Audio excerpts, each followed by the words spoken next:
నాకెందుకో flash back వచ్చింది. ఇవాళ మధ్యాహ్నమే నాకు had the honour of felicitation governor Raj Bhavan తెలంగాణలో చాలామంది ఎవరెవరైతే కాంట్రిబ్యూట్ చేసినారో అని నా పేరు చెప్పి రావడం ఇవాళ ఫెలిసిటేషన్ అయింది. సో అది అప్పుడప్పుడు నాకు ఏమనిపిస్తుంది అంటే అసలు వర్తా కాదా నాకే డౌట్ వస్తుంది. ఫస్ట్ క్రిటిక్ లోపలే ఉంటాడు, నాకు అది ఎంజాయ్ కూడా చేయలేను ఎప్పుడు. సో ఎవడైనా పొగిడినా కానీ నాకు అది అర్థం కూడా కాదు. సో ఆ ఇవాళ సిచ్యువేషన్ వచ్చింది. ఎందుకో నాన్న గుర్తొచ్చిండి ఇవాళ. నాన్న కూడా తెలంగాణ మూవ్మెంట్కి కొంచెము he was in the four front అనమాట. అక్కడ కూడా అదే చెప్తుండే.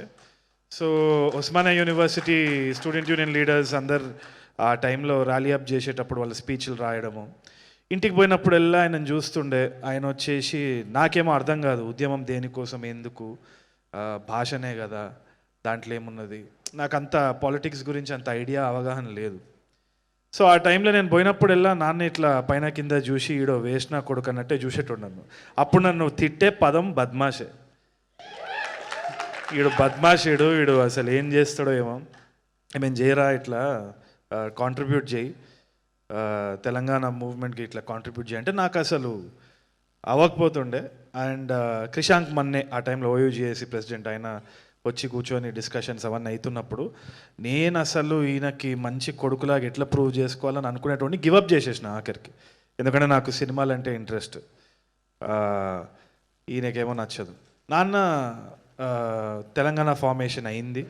అయిపోయిన తర్వాత పెళ్లి చూపులు రాసేటప్పుడు ఏమైందంటే చాలా ఆల్రెడీ ఆయన హార్ట్ కొంచెం ఇష్యూ ఉండే. సో దగ్గుతుండే, కాళ్ళు వాసిపోయినాయి. సో డాక్టర్స్ వచ్చి ఇన్నే కొన్ని నెలలు అని చెప్పేసి అంటున్నారు. ఆ టైంలో నేను రాత్రిపూట స్క్రిప్ట్ పెట్టుకొని రాసేటోడిని. దర్శివి డైలాగ్స్ రాసేటోడిని, రీతుది విజయ్ది కామెడీ రామ్ కామ్ రాస్తున్నా. ఇంట్లో ఏమో వేరే సిచ్యువేషన్. రాత్రిపూట భయమేది, ఎందుకంటే అప్పులు ఉండేది, సొంత ఇల్లు కాదు, ఫైనాన్షియల్ టెన్షన్ చాలా నడుస్తుండే. ఇక్కడేమో రొమాంటిక్ కామెడీ టేబుల్ మీద రాస్తున్నా. ఒక డైలాగ్ ఉన్నది దర్శిది, నా సావు నేను చస్తా అని చెప్పేసి.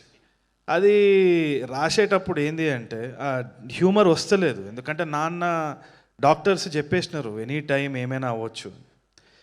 సో ఈ డైలాగులు రాసేటప్పుడు రాత్రిపూట భయం వేసేది. భయంని కొంచెం తగ్గించాలంటే నాన్న ఉన్నాడా లేడా, కర్టెన్ ఇట్లా తీసి ఫోన్ తీసి లైట్ ఆన్ చేస్తే ఆయన పొట్ట ఇట్లా పైన కింద కదులుతుంటే ఊపిరి తీసుకొని పెళ్లి చూపులు కొంచెం కొంచెంగా రాశారు.